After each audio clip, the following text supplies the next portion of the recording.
एक गांव में सुलेमान और महमूद नाम के दो भाई रहते थे।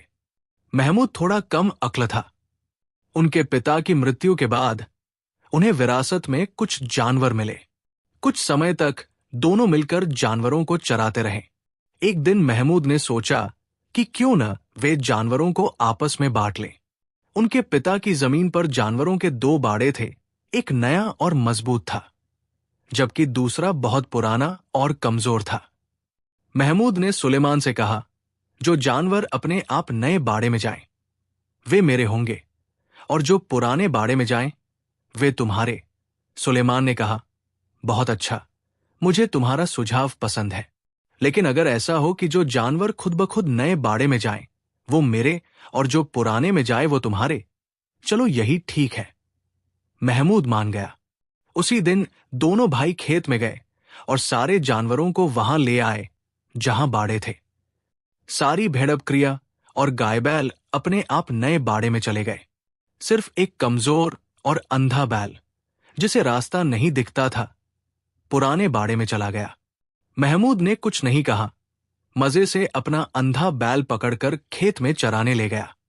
वो हर रोज उस कमजोर बैल को चराने ले जाता और शाम होते ही उसे पुराने बाड़े में बंद कर देता। एक दिन जब वो अपने अंधे बैल को चराने ले जा रहा था, तो जोर की आंधी चलने लगी। आंधी के जोर से एक बहुत पुराना पेड़ हिलने लगा और चरचराने लगा। ये देखकर महमूद को गुस्सा आ गया और उसने पेड़ से कहा, ओह, अगर तुम ऐसे ही चरचराते रहे तो मैं तुम्हें काट दूंगा। पेड़ हवा के जोर से चरचराता रहा। महमूद ने कुल्हाड़ी उठाई और पेड़ के तने पर जोर से मारी। लो अब बोलो, उसने पेड़ से कहा। अरे वाह! उसने तने पर जहां कुल्हाड़ी मारी थी, वहां से सोने के सिक्कों की एक धारा फूट पड़ी थी। यह देखकर महमूद भागा भागा बड़े भाई के पास गया और कहा, थोड़ी देर के लिए एक बैल दे दो, मैं आज 2 बैलों से हल चलाऊंगा। साथ ही उसने एक गाड़ी और कुछ खाली बोरियां भी मांगी। फिर सारी चीजें लेकर वो जल्दी से पेड़ के पास पहुंचा। जब शाम हो गई और चारों तरफ अंधेरा छाने लगा, तो वो दौलत लेकर घर आ गया। सुलेमान ने दौलत का इतना बड़ा ढेर देखा तो उसकी आंखें फटी की फटी रह गई। उसने महमूद से कहा, छोटे भाई, अच्छा हो कि हम ये दौलत आपस में आधी आधी बांट लें। महमूद तुरंत राजी हो गया और जाकर पड़ोसी से तराजू मांगने चला गया। पड़ोसी के पास तराजू तो थी और वो उसे दे भी सकता था, मगर उसको चिंता हुई कि महमूद क्या तोलना चाहता है, जो ऐसे घबराया हुआ आया है। जरूर कुछ गड़बड़ है। उसने तराजू के पल्लों के नीचे थोड़ा थोड़ा अलकतरा लगा दिया। पड़ोसी का शक सही निकला। 1 घंटे बाद महमूद ने तराजू वापस की तो पल्ले के नीचे एक सोने का सिक्का चिपका हुआ था। अब क्या था? रात होते होते पूरे गांव में खबर फैल गई कि महमूद और सुलेमान को कहीं से खजाना मिला है। सुलेमान को चिंता हुई। उसने महमूद को समझाते हुए कहा, देखो छोटे भाई, सारी दुनिया को पता चल गया है कि हम बहुत अमीर हो गए हैं। मेरा सुझाव तो यह है कि खजाने को किसी सुरक्षित जगह गाड़ दिया जाए और हम दोनों कुछ समय के लिए कहीं चले जाएं। सुलेमान ने यह कहा और फावड़ा उठाया, घर के पिछवाड़े गहरा गड्ढा खोदा और उसमें खजाना दफन करके चल पड़ा। छोटा भाई महमूद उसके पीछे पीछे ऐसे लुढ़क रहा था जैसे नींद में हो। अभी वो ज्यादा दूर नहीं गए थे कि सुलेमान चलते चलते रुक गया और बोला, छोटे भाई, जल्दी में मैं घर का दरवाजा बंद करना भूल गया हूं। भाग कर जाओ और बंद करके आओ। महमूद दरवाजा बंद करने चला गया। बड़ा भाई आराम से सड़क के किनारे बैठ गया। थोड़ी देर बाद महमूद आता दिखाई दिया। वो हिचकोले खाता हुआ मुश्किल से चल रहा था। कंधे पर दरवाजे के दोनों पट और चौखट समेत रखे हुए थे। उसने सुलेमान से कहा, बड़े भाई, मैं दरवाजा ही उखाड़ लाया हूं। न दरवाजा होगा और न कोई खोलेगा। सुलेमान को भाई की इस बेवकूफी पर बहुत गुस्सा आया। उसने सोचा, इस बेवकूफ के साथ रहना तो सरासर नुकसान है। किसी तरीके से इससे छुटकारा पाना चाहिए। वो भाई से पीछा छुड़ाने की तरकीबें सोच ही रहा था कि 3 घुड़सवार आते दिखाई दिए। उसने सोचा कि ये तीनों दौलत की खबर सुनकर कहीं उनको लूटने तो नहीं आए हैं। उसने महमूद को इशारा किया और दोनों भागकर पास के एक पेड़ पर चढ़ गए। महमूद ने दरवाजा भी ऊपर घसीट लिया। वे पेड़ पर चढ़े ही थे कि घुड़सवार उसी पेड़ के नीचे आकर रुक गए और घोड़ों से उतरकर पेड़ के नीचे रात बिताने का इंतजाम करने लगे। रात की स्याही गहरी होती जा रही थी। दोनों भाइयों ने फैसला किया कि अगर वे चुपचाप बैठे रहे तो जान बच जाएगी, मगर महमूद इतना बेवकूफ था कि चुप रह ही नहीं सकता था। उसने दरवाजे को संभालने की बहुत कोशिश की, मगर अफसोस, दरवाजा धड़ाम की आवाज के साथ नीचे सोए हुए घुड़सवारों पर जा गिरा। वे डरकर उठ बैठे। उन्हें हैरानी थी कि यह दरवाजा कहां से टपक पड़ा। कुछ देर तो डर के मारे इधर उधर देखते रहे और फिर तुरंत ही भाग खड़े हुए। सुलेमान ने अब पक्का इरादा कर लिया कि जैसे भी हो अपने छोटे भाई का साथ छोड़ दे, इसके साथ गुजारा मुश्किल है। उसने फैसला किया कि वो भाई को वही छोड़कर अकेला चला जाएगा। जब सूरज निकला तो वो पेड़ से उतरा और एक तरफ को चला गया। महमूद अभी तक नींद में था। जब दिन का उजाला अच्छी तरह फैल गया तो उसने आंखें खोलकर देखा। सुलेमान गायब था। वो पेड़ से कूदकर नीचे आया और मजे से सीटी बजाता हुआ धीरे धीरे चलने लगा। दोपहर होने तक वो एक गांव में पहुंचा। यहां पहुंचकर उसे ख्याल आया कि खाने का वक्त हो गया है, इसलिए कुछ खा लेना चाहिए, मगर जेब में एक भी पैसा नहीं था। क्या खरीदता और क्या खाता? वो गांव में घूमने लगा। नमाज का वक्त था और लोग मस्जिद में नमाज पढ़ने के लिए जा रहे थे। महमूद एक तरफ खड़ा हो गया और हाथ फैलाकर भीख मांगने लगा। दयालु लोग उसकी हथेली पर पैसा दो पैसा रख जाते। इतने में एक मोटा आदमी वहां आया और उससे पूछने लगा, तुम मेरे यहां नौकरी करोगे? उन दिनों नौकरों की बहुत कमी थी। काम करने वाला आदमी बड़ी मुश्किल से मिलता था। हां जनाब, बड़ी खुशी से, लेकिन एक शर्त है, महमूद ने मोटे से कहा। कहो कहो, मोटे ने बेसब्री से पूछा। महमूद ने जवाब दिया, जनाब, मैं जो कुछ भी करूं आप मुझसे नाराज न हो। इसी तरह मैं भी आपसे कभी नाराज न होऊंगा।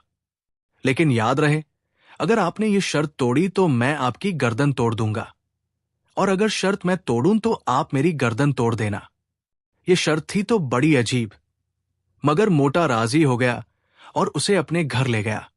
महमूद ने घर पहुंचकर सोचा कि वो मोटे को परेशान करे और वो नाराज होकर उसको जान से मार दे। सो उसने जाते ही मोटे की मुर्गियों के पीछे दौड़ना शुरू कर दिया। जब सारी मुर्गियां पूरे गांव में बिखर गई तो वो भागा भागा मोटे के पास आया और पूछा, जनाब, आप नाराज तो नहीं? नाराज?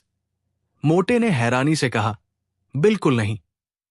लेकिन वो आगे इस बेवकूफ को किसी शरारत का मौका देना नहीं चाहता था। लिहाजा अब महमूद सारा दिन मोटे आदमी के घर बेकार बैठा रहता, किसी काम को हाथ न लगाता, न मोटा उसे करने के लिए कहता।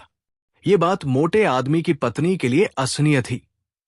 भला ये कैसे हो सकता है कि पत्नी एक मोटे ताजे नौकर को बेकार बिठाकर खिलाए और मुंह से कुछ न कहे। महमूद बहुत पेटू और निकम्मा था। उससे जब भी कोई काम करने को कहा जाता, वो बर्तन तोड़ने और चीजें उठा उठाकर फेंकने लगता। उसे बच्चे को खिलाने का बड़ा शौक था, मगर वो उसको किसी न किसी बहाने छेड़ देता या गिरा देता ताकि वो चीख चीख कर रोने लगे। मोटा उसको निकालता तो वो निकलता न था, अजीब बला बनकर बैठा था। आखिर तंग आकर एक रात पत्नी ने पति को समझाया कि खुद ही कहीं निकल चलो, वरना जीना मुश्किल हो जाएगा। उन्होंने उसी रात सामान बांधा, महमूद को सोता छोड़ा और घर से निकल पड़े। लेकिन महमूद सोया हुआ नहीं था, आंखें बंद किए लेटा था। उसने पति पत्नी की एक एक बात सुन ली थी। वो चुपके से उठा और जब पति पत्नी सामान बांध रहे थे तो वो भी एक गठरी में बंद हो गया। चलते चलते सुबह को वे अगले गांव में पहुंचे। दोनों पति पत्नी इस ख्याल से बड़े खुश थे कि गांव छोड़ना पड़ा, कमबख्त नौकर से तो जान छूटी। मगर वो मुसीबत कहां टली थी, वो तो गठरी में मौजूद थी। जब उन्हें ये मालूम हुआ तो दोनों सिर पकड़कर बैठ गए। आखिर सोचते सोचते उन्हें एक तरकीब सूझी। उन्होंने फैसला किया कि अगली रात वे नदी के किनारे डेरा डालेंगे। उन्होंने नदी पर पहुंचकर महमूद का बिस्तर ऐसी जगह बिछाया कि सोते में वो एक ही करवट ले तो धड़ाम से नदी में जा गिरे। मगर महमूद ने कहा कि वो पानी के करीब नहीं सोएगा। अब आपस में बहस होने लगी। मोटे आदमी की पत्नी महमूद को बिस्तर के पास ले गई और पानी के करीब सोने के फायदे बताने लगी। इस बहस में उसका पांव फिसल गया और वो सिर के बल पानी में जा गिरी। जनाब, आप मुझसे नाराज तो नहीं? महमूद ने मोटे से पूछा। नाराज के बच्चे। मोटा गुस्से से बेकाबू हो रहा था। तुम नाराज होने का पूछते हो? तुम्हारी वजह से मैंने अपना गांव छोड़ा, पत्नी मौत के मुंह में चली गई, और पूछते हो नाराज तो नहीं हूं? मैं पूछता हूं, तुम जैसे बेवकूफ पर किसे गुस्सा नहीं आएगा? अपना वादा याद कीजिए जनाब।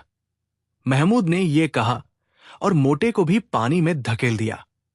उसके बाद उसने हाथ झाड़कर जेबों में डाले और कंधे झटक कर मजे से सीटी बजाता वापस चल दिया। सड़कों पर घूमते हुए उसको 1 रुपया मिला। उसने तुरंत उठा लिया। जब वो आवारागर्दी करता हुआ एक गांव में पहुंचा तो उसे बहुत भूख लग रही थी। उसने भुने हुए चने खरीद लिए और मजे से चने चबाता हुआ इधर उधर घूमने लगा। चलते चलते रास्ते में एक छोटी सी प्यारी सी नदी आई, जिस पर लकड़ी का छोटा सा पुल बना हुआ था। महमूद ने सोचा, यहां कुछ देर आराम करना चाहिए। जब वो पुल के जंगले पर झुका हुआ बहते पानी को देख रहा था तो चनों का लिफाफा पानी में जा गिरा। पानी की तेज लहरें लिफाफे को बहा ले गई। महमूद की खुशी गम में बदल गई और वो जोर जोर से चिल्लाने लगा, अरे अरे, ओ पानी के बच्चे, मेरे चने लिए जाता है, वापस लेकर आ, वापस लेकर आ, नहीं तो मुक्के मार मार कर बुरा हाल कर दूंगा। गुस्से ने उसे पागल कर दिया था। वो काफी देर वही खड़ा पानी को गालियां देता और मुक्के दिखाता रहा। अचानक नदी में से एक राक्षस का सिर उभरा और उसने गुस्से से गरज कर कहा, ये नदी मेरी है, तुम मुझे क्यों परेशान कर रहे हो? तुम्हें क्या चाहिए? मुझे मेरे चने दे दो। महमूद ने कहा, तुम्हारी नदी मेरे चने ले गई है, अब मैं क्या खाऊंगा? राक्षस ने कहा, मैं तुम्हें चनों से कहीं अच्छी चीज देने को तैयार हूं, मगर भगवान के लिए शोर मत मचाओ। उसने ये कहा और पानी में डुबकी लगाई। कुछ ही सेकंड बीते थे कि राक्षस एक छोटी सी मेज उठाए पानी की सतह पर उभरा और महमूद से बोला, देखो मियां महमूद। देखने के लिए आगे झुका तो राक्षस ने बताया, ये छोटी सी मेज है, तुम्हें जब भूख लगे तो इसको सामने रखकर कहना, मेज साहिबा, मुझे भूख लगी है। उसी वक्त तरह तरह के स्वादिष्ट खाने हाजिर हो जाएंगे। खा चुको तो कहना, मेज साहिबा, मेरा पेट भर गया है, धन्यवाद। राक्षस ने मेज महमूद के हवाले की और खुद पानी में डुबकी लगाकर गायब हो गया। महमूद ने सोचा, क्यों ना खाना खाया जाए। तुरंत मेज सामने रखी और कहने लगा, मेज साहिबा, मुझे भूख लगी है। पलक झपकते में उसके सामने तरह तरह के स्वादिष्ट खाने आ गए। अब उसकी समझ में नहीं आ रहा था कि किस खाने को पहले खाए और किसको बाद में। बस उसने खूब खाया, खूब खाया। जब पेट का कोई कोना खाली न रहा तो कहा, मेज साहिबा, मेरा पेट भर गया है, धन्यवाद। अभी उसका वाक्य खत्म भी न हुआ था कि मेज साफ हो गई। उसने मेज उठाकर कंधे पर रखी और आगे को चल पड़ा। वो मजेमजे से सीटी बजाता अगले गांव में पहुंचा तो सोचा, क्यों न गांव वालों की शानदार दावत की जाए। वो एक जगह खड़ा हो गया और चीख चीख कर कहने लगा, आज शाम को गांव के चौक में सब लोगों की दावत है, आना न भूलिएगा। शाम को गांव के चौक में भीड़ लग गई। लोग हैरानी के मारे एक दूसरे का मुंह देख रहे थे। उस बेवकूफ अजनबी पर उन्हें हंसी भी आ रही थी, जो बिना किसी वजह के इतने लोगों को खाने की दावत दे रहा था। खाने का कोई इंतजाम भी नजर नहीं आता था।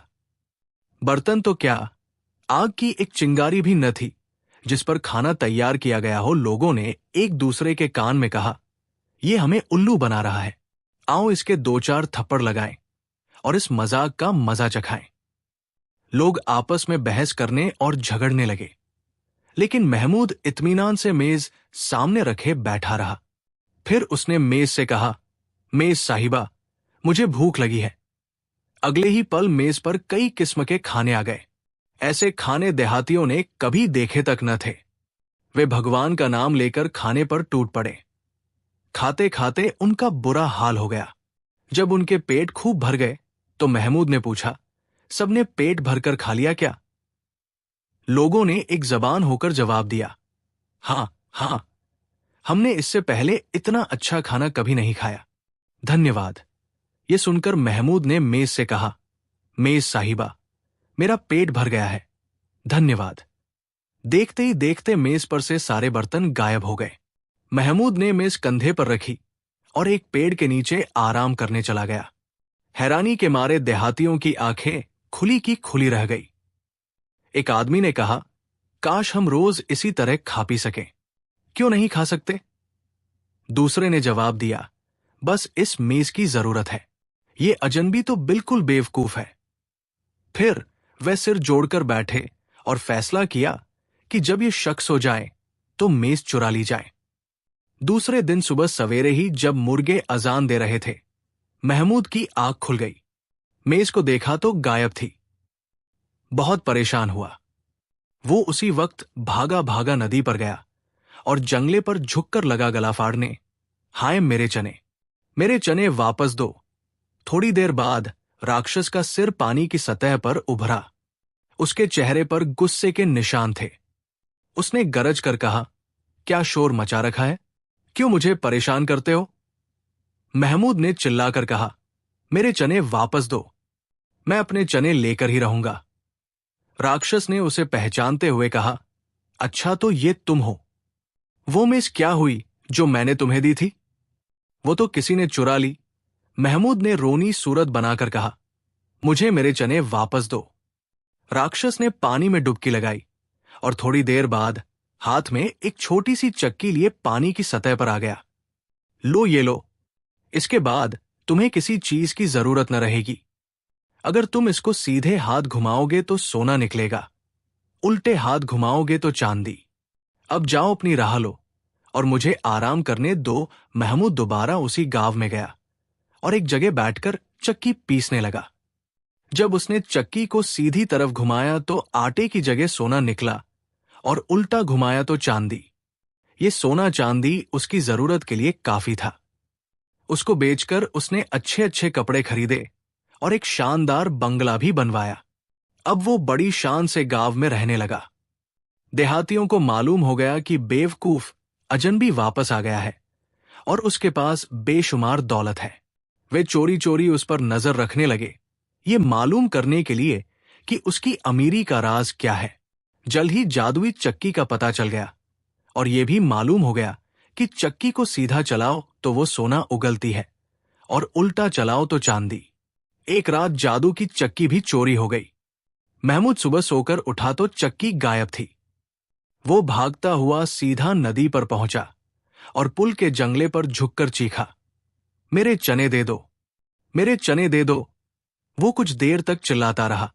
आखिर राक्षस का सिर पानी की सतह पर उभरा। अब क्या चाहिए?